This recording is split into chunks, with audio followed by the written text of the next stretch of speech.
but to preach the gospel, not with wisdom of words, lest the cross of Christ should be made. Today, millions of people will gather around the world to tell a story that affects the lives of every person who has ever lived. It's a story of hope and not despair, of love and not fear. A story of a man who was beaten, executed, and buried in a tomb. It's the story of Jesus. Some call it a religion, but we know it as the gospel. All right. Well, hey, we are continuing our series entitled The Gospel. And, of course, when we hear that term, the gospel, typically we think of it in terms of one of two things. We think of the life of Jesus. When we refer to the gospel, typically we're oftentimes referring to the stories in the Gospels of Matthew, Mark, Luke, and John that tell the perspective of the life, death, and resurrection of Jesus. But also when we say gospel, we're also referring to the message of Jesus, which you can actually find throughout every page of Scripture in the Bible that refer to this Messiah, refer to what Jesus would ultimately come to do for us on the cross. And on every page, really, of Scripture, we see just truth speaking to the purpose of why he lived, why he had to die, and what it means for us that he rose again. And so last week we kicked this series off talking about how the gospel is all about family. The gospel is all about family and what it is to accept that invitation to be a part of God's family. And today we're going to continue on talking about how the gospel is good news. The gospel is good news. And to kind of unpack this reality of the gospel being good news for us, we're going to actually look at an Old Testament story. Because again, as mentioned before, the message of Jesus we actually find throughout Scripture. And it's actually a really cool story that I really think paints a picture of the significance of the gospel being good news for us. And we find it in 2 Samuel chapter 9. 2 Samuel chapter 9. And just to give you a little context of this, basically the whole book of 2 Samuel is sort of like a highlight reel of Samuel as king. Some of his best conquests, some of his best stories, some of the things he achieved and did as king of Israel.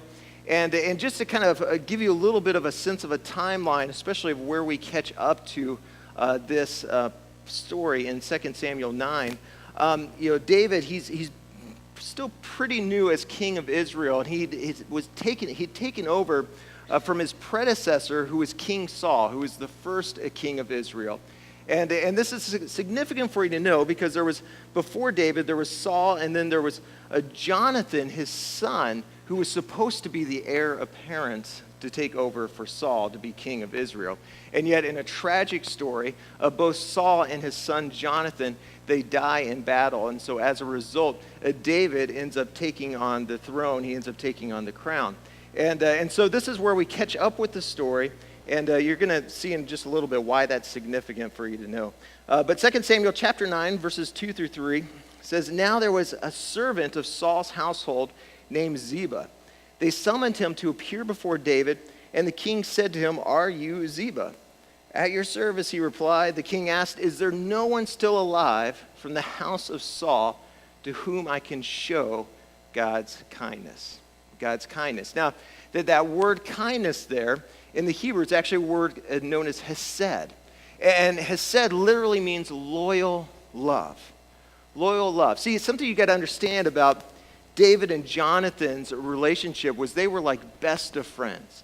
And we're talking like more than like Facebook friends, more than like borrowing the Michael W. Smith CD, Friends or Friends Forever. These guys were best buds. Everywhere Jonathan went, David went with him. Everywhere David went, Jonathan went right with him. Whenever David got a mullet, Jonathan got a mullet as well. They were, everywhere they went, they were with each other. They had this close-knit friendship. And yet, here's the thing, though, is that even though they saw themselves as friends, by the law, they would have actually been seen as enemies. And here's what I mean by this, is that whenever a king would be deposed by an invading army, or in the case of sometimes where a king would rise up from the ranks of the nation, oftentimes one of the first thing a new king would do is that he would eliminate every potential threat of an heir apparent. And so in David's case, what makes this interesting, and what makes it interesting in terms of this kindness, that going back to that term hesed and kindness, it's referring to a covenant. It's a covenant that David would make with Jonathan, as they both made this agreement, this promise with each other, that whatever happens to you, I'm going to make sure I take care of your family after me. And yet again, what's interesting, while they would have seen it as a covenant between friends, the law would have defined it as a covenant between enemies. Because again, once David took over the throne, typically the first act of a king would again be to eliminate all potential rivals. And so that's what kind of brings this story into context, because that's what a person who is reading this story back in ancient days would have been expecting. They would have been expecting David to be trying to find out who is in Jonathan's family, not to fulfill a promise, but to basically wipe them out, to wipe out any potential threat, to wipe out any potential risk. And yet what's amazing is that that's as we're going to discover, that's actually not what David does at all. And to kind of put this in more personal terms for us, because we can hear sometimes covenant, and we can hear some of these agreements way back when, and it kind of seem really distant to us. But this really has a lot of personal, practical implications for us. And we see this in Colossians, actually, chapter 1, verse 21 through 23. It says, once you were alienated from God and were enemies in your minds because of your evil behavior. But now he has reconciled you by Christ's physical body through death to present you holy in his sight, without blemish and free from accusation, if you continue in your faith, established and firm, and do not move from the hope you held out in the gospel. This is the gospel. Okay, so again, to put this in personal terms, this whole idea of a covenant and why the gospel is good news, to understand that the gospel is good news, you got to understand there's some bad news. Right? You can't have good news without some potential bad news. And the bad news we read about in Colossians 1, where it speaks to the fact that before you and I came to faith in Jesus Christ, we were actually enemies of God. Enemies of God. And that means it's more than like when God was looking at us, more than like we just slipped up, or we made a slight mistake, or we cut Jesus off in the slow lane and kind of waved, sorry, Jesus. It was more than that. The Bible says that we were enemies before we came to a faith in Jesus Christ. We're seen as enemies. And yet what's amazing about this kindness, this hesed of God, is that while he would have been in his right to certainly wipe us out, certainly could just eliminate mankind from the face of the earth, instead he chose to reconcile us to a right relationship with him, with the Father, with God, through his Son, Jesus Christ, and his work on the cross. See, this is the gospel message. This is the core of the gospel message. Is this idea that God so loved you and me, and maybe even more than that. Again, it was this commitment to this promise that God the Father made to God the Son. This is the epitome of a covenant contract. This is the picture of a new covenant. And so kind of start unpack this, because I know that, again, these are still some pretty big terms, and if you're kind of new to the faith, new to Christianity, again, it can still seem super confusing, this idea of covenant. And that's where this Old Testament story is I think, vital for us to kind of unpack, because it really helps to really kind of unpack what this new covenant means for us. See, in this Old Testament story, we see a great picture of what this new covenant promise that's available to us when we give our lives, when we surrender our lives to Jesus, what's available to us. And so it paints a picture of really four things in reference to what the good news is. Four things in reference to what the good news is. And so as we're reading it, so verse 3, so David, he's Jonathan and Saul, they're dead. he's looking for the heir apparent, and he looks and finds Ziba and asks Ziba, hey, is there anyone in the household of Saul that's still around? And verse 3, it goes on, it says, Ziba answered the king, there's still a son, Jonathan, and he is lame in both feet. So again, David, he's asking here, hey, did anyone survive? Did anyone survive, that day when Saul and Jonathan died in battle and the invading army went to try to kind of wipe out the family? Is there anyone left around? And Ziba says, and it's kind of interesting how Ziba actually responds to this, because Ziba's like, there is one guy. But what's interesting in this text is that, like, he doesn't remember the name of the guy. Like, nowhere in there he's like, oh yeah, Mephibosheth. No, he totally blanks on the guy's name. He's like, there's this one guy, and the only thing he can actually remember about this guy is that he's got some broken feet. He's got some messed up feet. And so he starts going, he's like, well, David, there's this one guy. There's one guy that survived, but you really wouldn't want to pursue him. You wouldn't want to chase after him. He's got a lot of brokenness. He's got a lot of issues. He's got a lot of stuff going on in his life.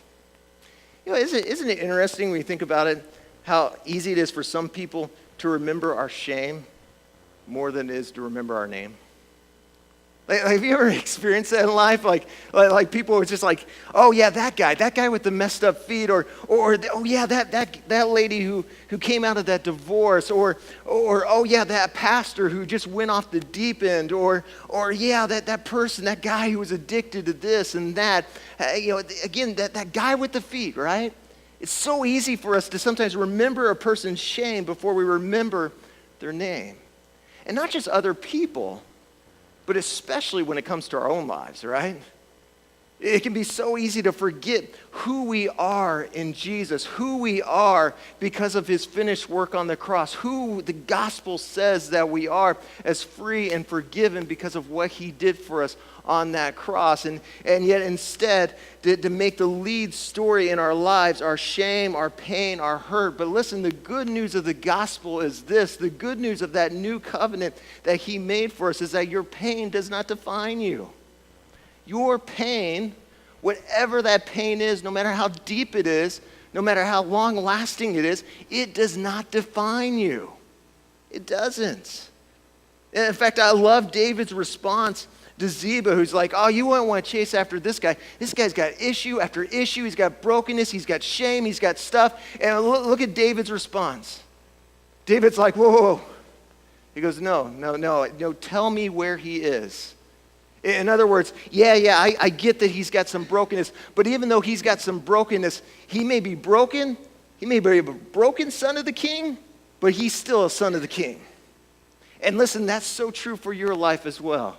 You may have some mess, you may have some issues, you may have some stuff, you may have some pain, you may have some brokenness, but just because you're a broken son or daughter of the king doesn't change the fact that you're still a son and daughter of the king. And I think, unfortunately, a lot of times is that we can get so caught up in the bad news of our life, if we're not careful, we can make that the lead story of our life.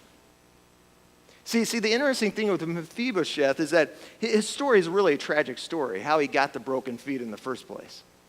Again, as mentioned before, when a king was disposed or eliminated, again, the first act of a new ruling country or new ruling king was to eliminate the family. And so when they got word in 2 Samuel 4, it tells the whole story of this, but in 2 Samuel 4, when they get word that Saul has died and Jonathan has died, the nanny, the nurse who's watching over Mephibosheth, she thinks she's doing a good thing in trying to save his life. She bundles him up and does her best Marshawn Lynch impression, and she's like running through the village, she's running through the town trying to get Mephibosheth to safety, and yet in the process she trips and falls and drops Mephibosheth in such a way that his feet, when they hit, it snaps all the ligaments, snaps all the bones in his feet.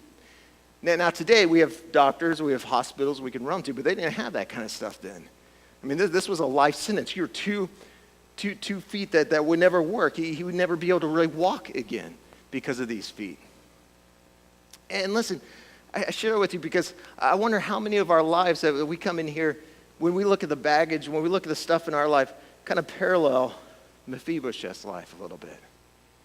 Like how many of you come in, and again, it can be so easy to get caught up on the bad news of our lives, the pain in our lives. And in a lot of cases, a lot like Mephibosheth, pain from people that maybe we trusted. You ever had any hurts, any wounds in your life from someone that you were banking on? Like, hey, I thought you were going to take care of me. I thought you were going to be there for me. And yet in the process, they dropped you. Maybe a spouse that dropped you, a friend that dropped you, a pastor that dropped you. Yeah, I mean, and we have these pains that it can be easy to get so caught up and allow the bad news to become the leading story of our life. And yet I love what David says. Hey, no, that's not what I see. I don't see his brokenness. I don't see his pain. I don't see his shame. I see a son of the king. And then listen, you got to get this, because I think sometimes when we allow the bad news to become the lead story in our life, we can tend to think that that's the same view that God takes of us. But it's not. God, the lead story in your life for God is not all your mistakes and all your baggage and all your pain. When he looks at you, he sees a son, a child, a daughter, willing to go to the cross for. That's the good news of the gospel. So again, we see that our pain, it doesn't define us. But here's the other thing, is that your pain does not disqualify you either. Your pain does not disqualify you either. Your past does not disqualify you from God's grace. And I know there's some that you're not real convinced of that.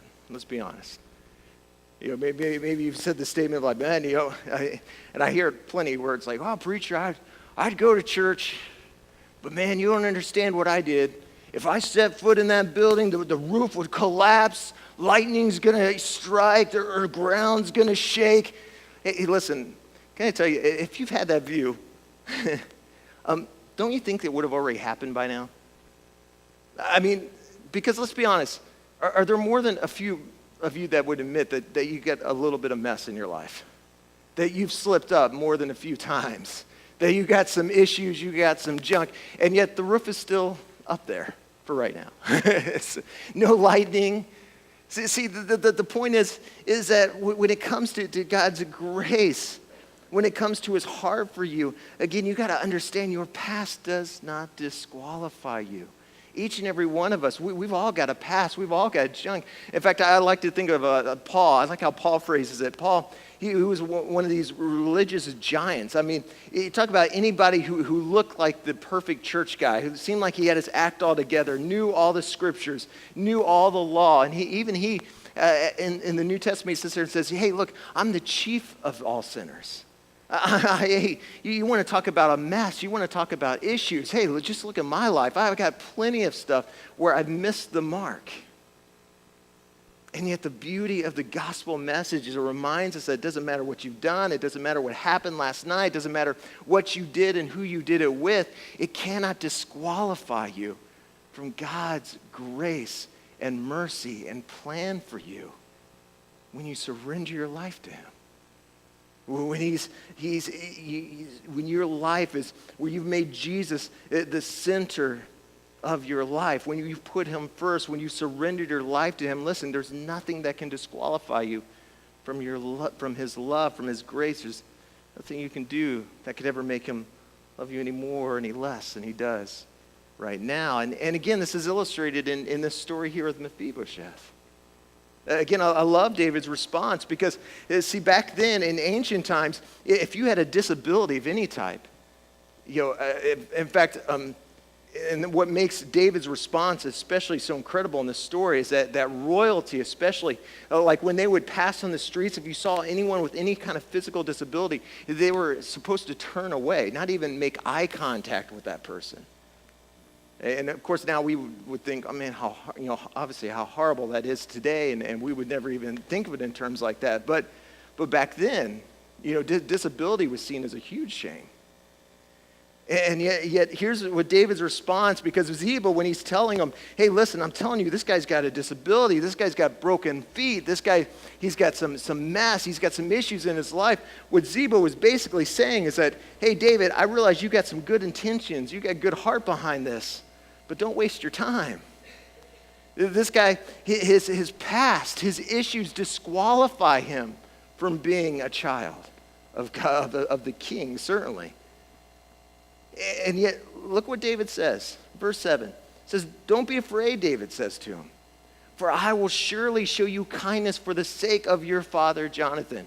A couple things there. Notice he says, don't be afraid. One of the reasons so many of us sometimes struggle to step in and accept that invitation into a relationship with Jesus, or an invitation into being a part of his family, is because of this right here. Is we have this ideal, this mindset that God is somehow out to get us. That God's somehow out to punish us. That God's somehow out to do harm to us. And yet the truth of this story and the truth of the gospel is that God is not mad at you, but he is mad about you. That God has a heart for you. God loves you. And again, he doesn't look at what others might try to use to disqualify you. He doesn't look at it in that way.